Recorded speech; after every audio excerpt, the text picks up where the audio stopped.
ماما خد سمعي القطعة دي. هات يا حبيبي اسمع لك انا. لا يا تيتا ده انجليزي. انجليزي خليهولك بقى. ماما سمعي القطعة دي. يا ابن المنكوشه يا غبي، هسمع لك ازاي وانا سايقه في الشارع وزحمه وحواليا كل الاغبياء دول؟ كريم وزيني، لو فضلت في الفرح ماسك الكتاب لاكون جايبك كده هو من شعرك، مش كل ما باخدك معايا في حته تخلي عيال اصحابي يفضلوا يعايروا فيك ويقولوا لك الواد ابو دمه تقيل اهو، الواد اللي ما بيسيبش الكتاب من ايده اهو، الواد اللي على طول بيذاكر اهو. شيماء يا حبيبتي اهدي كده وصلي على النبي، ده احنا يا حبيبتي رايحين فرح مش رايحين يعني عزا. انت عارفه انا اخر مره حضرت فيها فرح كان فرحك انت واختك. وليه بس يا ماما بتفكريني بالسيره الزفت دي؟ ده كان فرح زفت ويوم زفت بفستان زفت بتسريحه زفت بمكياج زفت.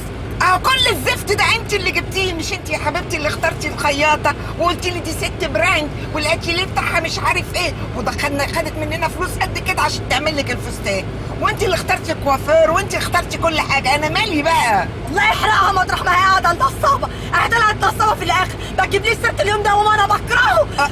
خلاص كلهم نصابين كلهم زفت كلهم يروحوا في 60 داهيه. المهم انت يا حبيبتي اهدي دلوقتي، احنا رايحين فرح مش جنازه. هولع لك مزيكا. ولع مزيكا.